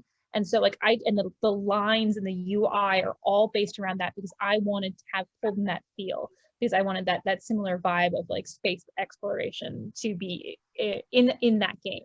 So again, when you're looking at art styles, it's not, think about like the heart of your game and like what is being expressed, right? Realistic versus low poly, but think about like, you know, tone and color and what you can communicate with that. And that's one of the great ways to do that, is to, like, you know, talk to a visual designer who can kind of help you like refine your focus.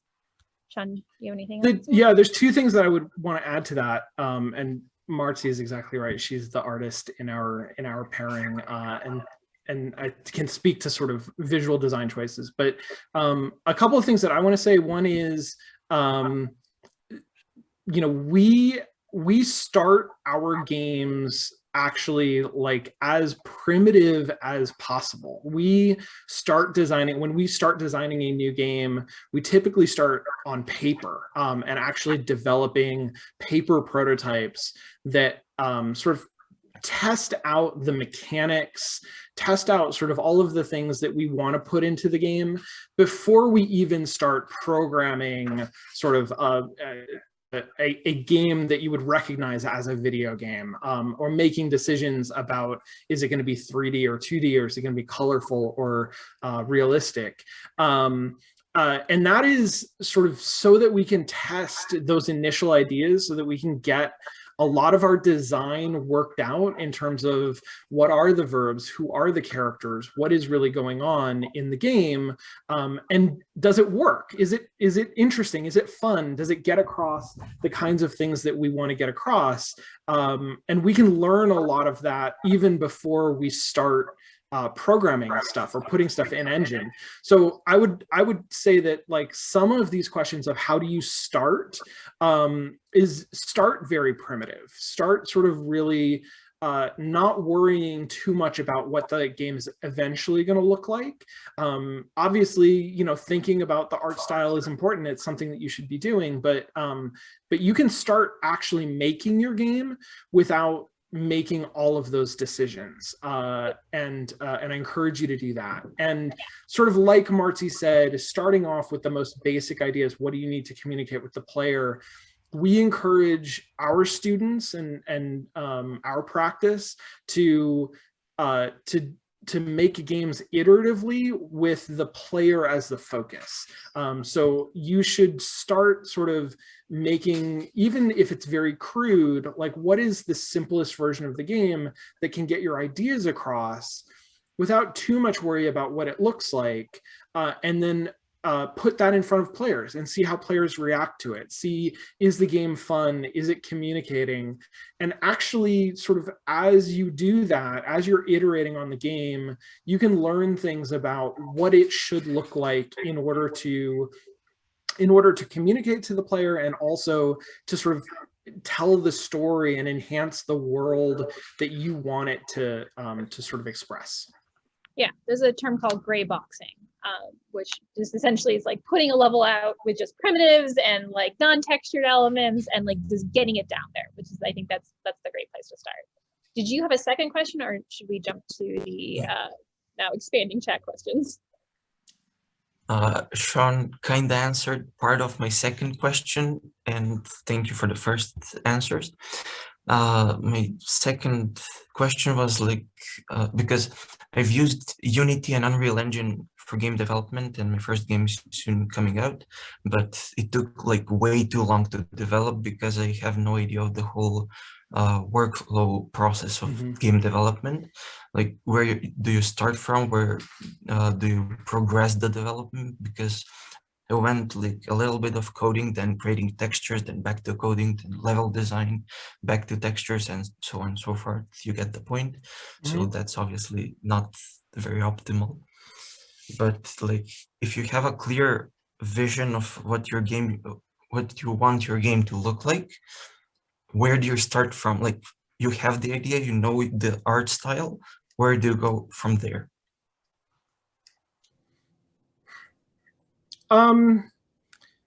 Yeah, I understand your dilemma, and there are certainly resources that can help sort of describe a typical production process, and sort of going through the milestones of prototypes to a vertical slice to an alpha build, and that kind of thing, that can maybe help orient you on that process. But I'm gonna push back against the premise a little bit and say that, you know, depending on how complex the game is, certainly this can be different and can be different case to case.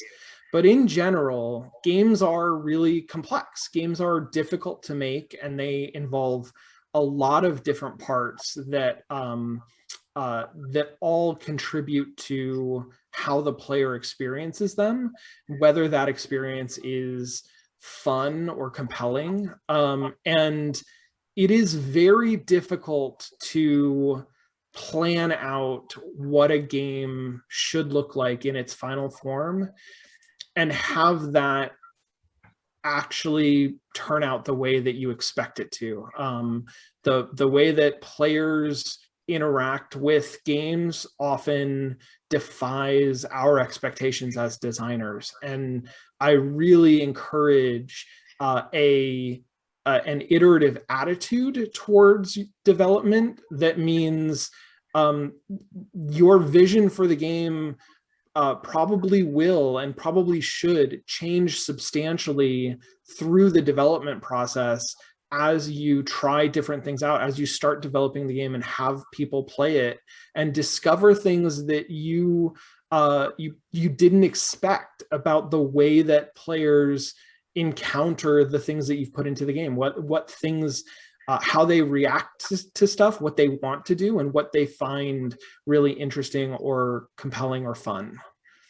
Yeah, and I would say that's, I think, one of the reasons we have the term gray boxing is that because art is so demanding, especially in a 3D game, especially if you're doing animations, you want to test with the most simple version so you aren't wasting hours. And that once you know you've got something, you know, that can run and work in its most basic form, which is like, just enough visuals to get the player where they need to go.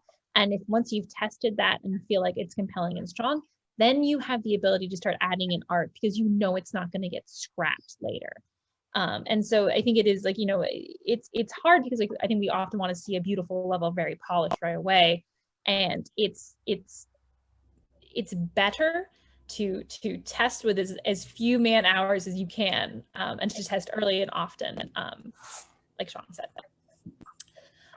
Okay, I think there's a short one we can answer, which is what specific softwares that you use do we use for our games or have experience using for your classes? We primarily use Unity at UHC, but we are now like starting to really expand out our Unreal options as well. So those are the two big game engines we're using. I think Sean and I both have a little soft spot for like much smaller, essentially game engines. So like, things like Twine or Bitly, which are fun little prototyping tools, but the large part of primary game development is done in either Unity or Unreal. Sean? Yeah, no, I think that's right. Most of our program uses Unity most of the time. I teach an Unreal class, or I have taught in the past an Unreal class, and I have also taught a class that uses Twine and a little bit of Unity. But we also teach a lot of classes that are, well, I don't know that that's true. I also teach a class that is not really engine dependent. That's teaching sort of more about game design as a concept, and students use a variety of different engines. We also use, a lot of our students use Maya for modeling. We use like the Adobe suite of Photoshop and Illustrator for designing, for doing texturing and designing UI and things like that. Yeah. All right. So I'm trying to go in order here. When you're developing a character, do you prefer to develop the character in a single game, example Far Cry 3, or develop the character through a couple of games, Assassin's Creed, Desiderek, Uncharted? You should never assume you're going to have another game, especially, I think if you look at the Uncharted 1 plot, it has to stand on its own. It's just like, I understand like with Marvel and DC and like seeing these like big franchises essentially like plan 16 movies out, there is like kind of like this like, oh well, I'm gonna do this big arc, or even like trilogies as those have become so popular and needed today.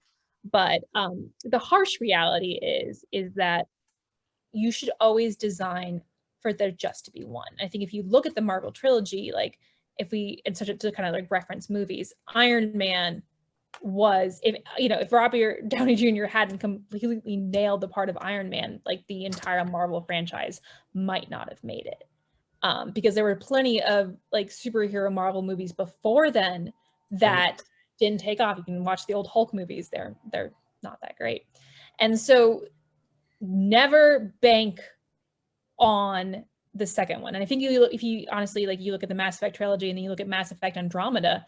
The gameplay in Mass Effect Andromeda pretends like it is going to have a sequel, and that game does not have a sequel. It put too much on its own franchise, and it suffered mightily for it.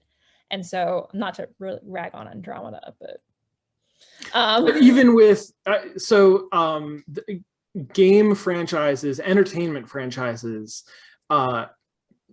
almost universally have a tremendous amount of capital backing, investment in sort of creating a property as a franchise and all of the marketing that involves. And unless you are working at that level, in which case you are, you're working as part of a large corporation that's making those kinds of games.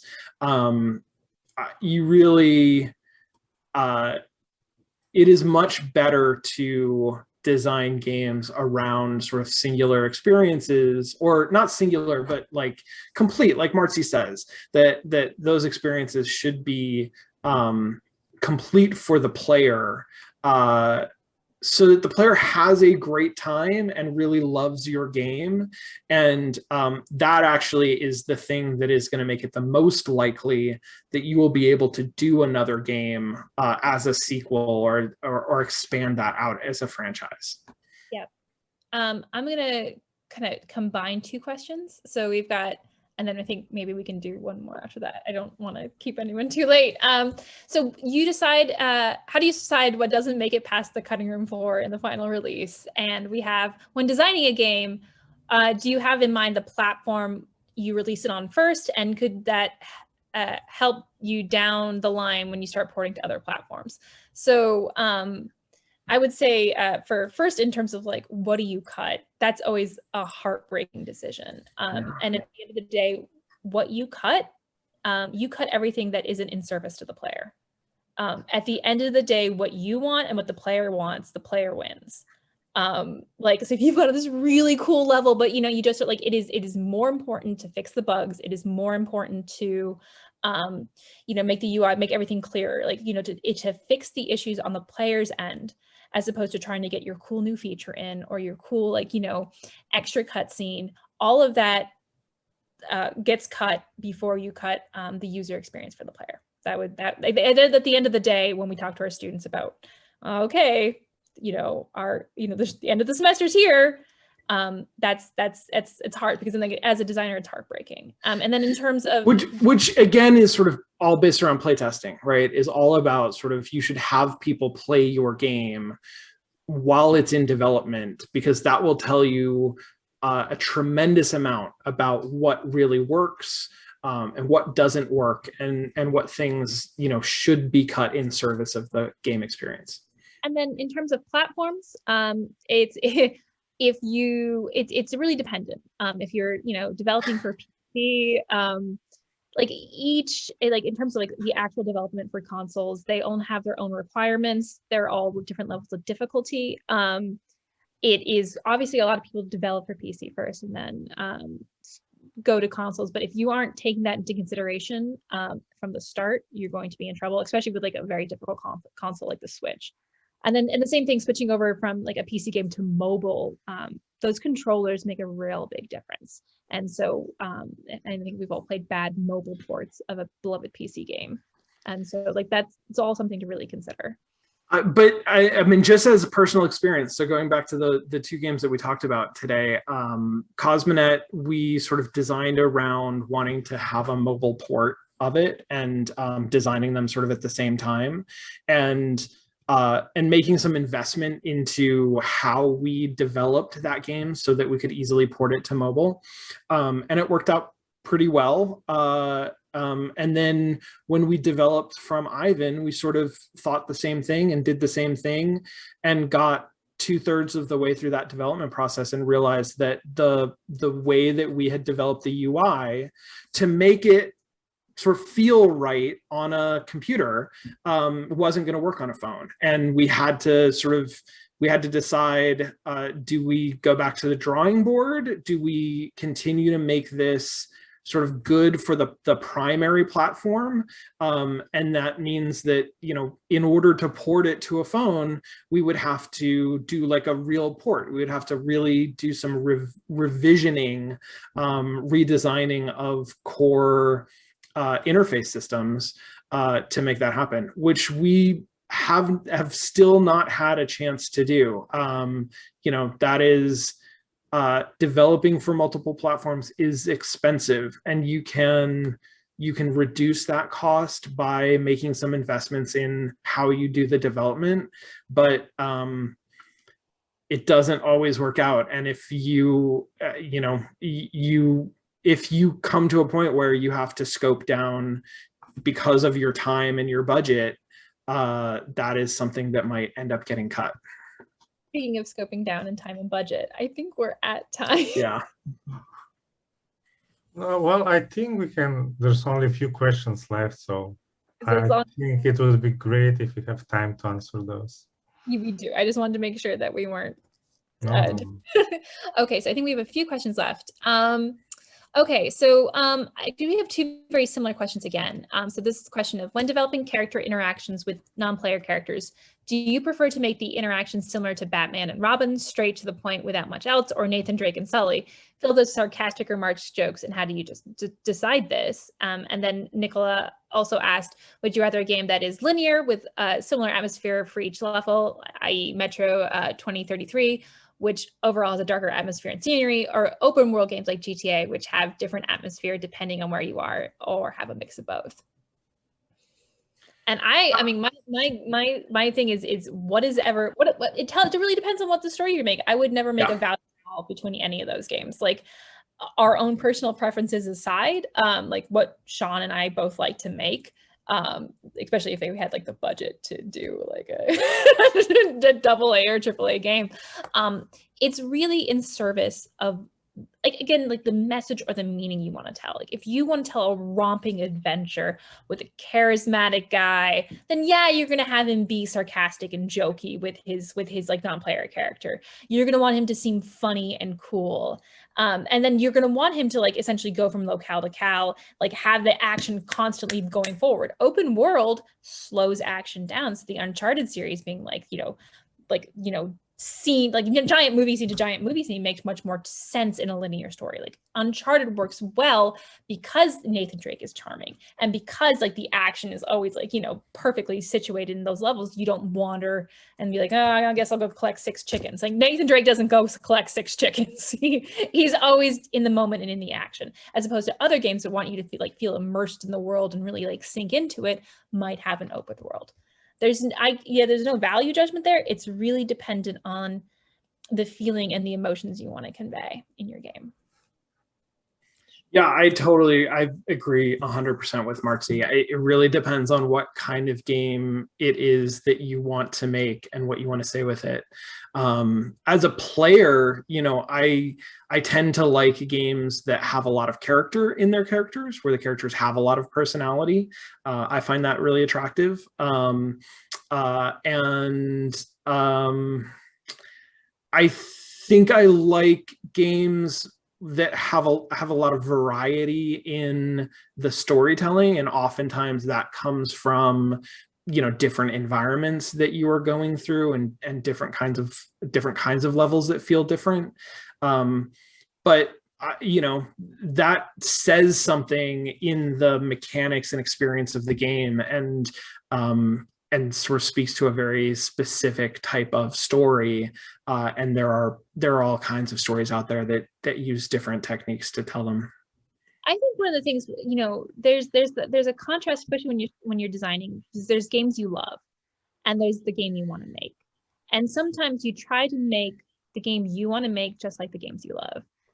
But if you want a game where you feel powerful and competent and you get things right on the first try, and it's kind of like this, someone who's like really good and really smart and can get things and like it's constant action, but your favorite game is Dark Souls, you're gonna have a hard time mashing the two of them together, because Dark Souls is about suffering and failing and trying again, and all of those elements. So sometimes you really have to think, so that's not gonna, but Dark Souls wouldn't work for a game where you want to feel like a genius all the time. Like that's not gonna work. Those mechanics don't fit. And so it's really important, despite how much you like, a certain type of game, that when you're designing, you are focused on what you want to like communicate and what you want the player to feel. It's always a negotiation with the player. You're handcuffed to them in a way. All right, we have 2 more questions.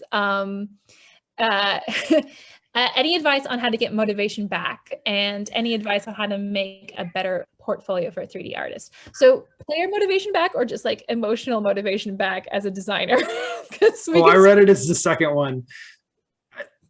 Okay. Both. I mean, I'm going to preface this with saying that we live in interesting times, and the pandemic has really wreaked havoc on my personal creative practice. And I sympathize with how I'm reading this question, as I feel really disrupted, and it is difficult to sort of get back to where I want to be and where I was a year and a half ago.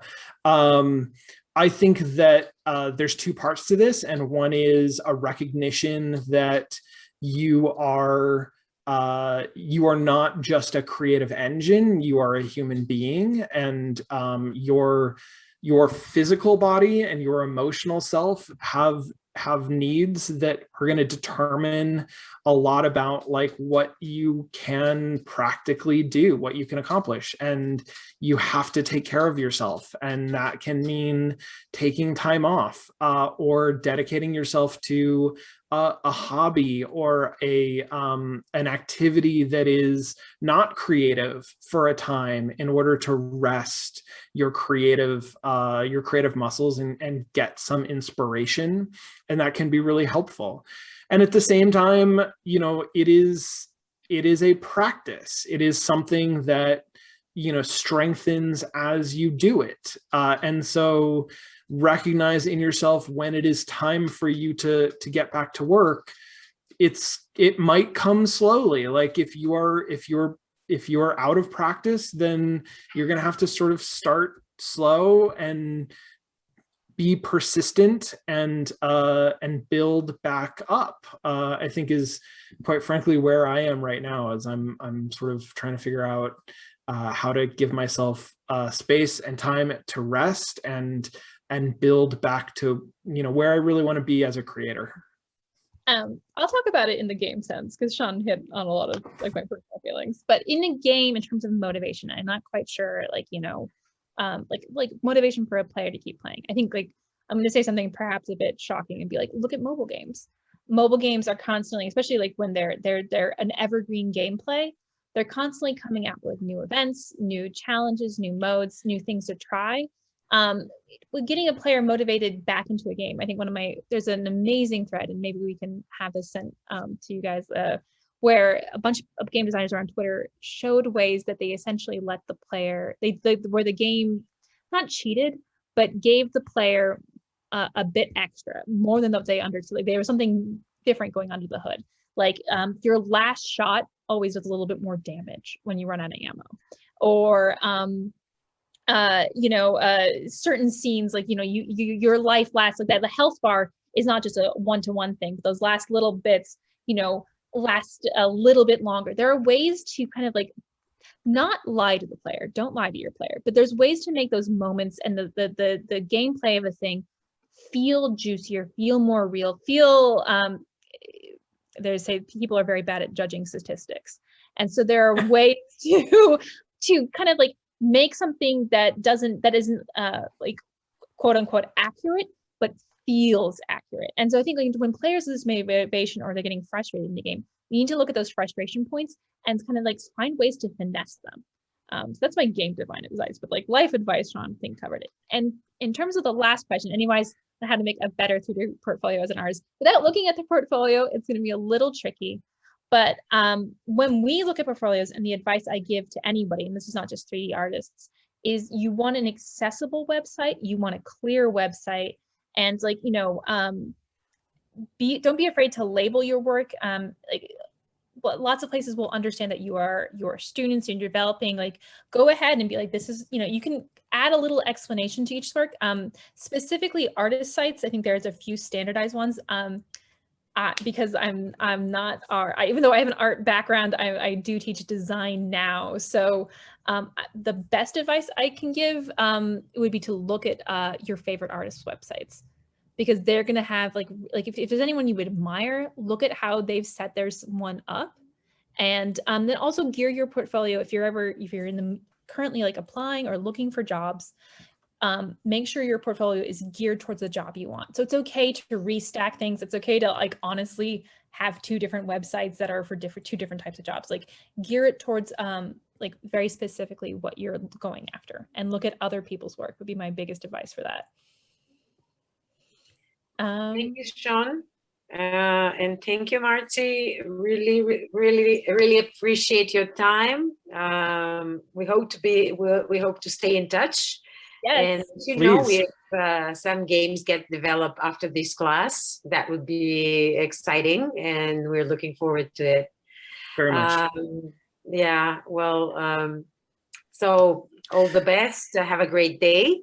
Let me just say thank you so much for inviting us and having us here. Thank you to everybody who attended and listened to us speak, and the great questions that you asked. We really appreciate it. And you can reach out to Sean and I on Twitter. I think our social media handles were at the very beginning of the presentation. And then we're happy to like reach out and chat with any of you. Oh, Thank you. thank you from our side. And regarding the games, we will keep you posted. Please But do. those games, well, whether and how good they will be developed, it really depends on the guys that were listening to you today. So I'm looking forward to it. yeah. All right. Okay, all the best. Bye. You too. Bye.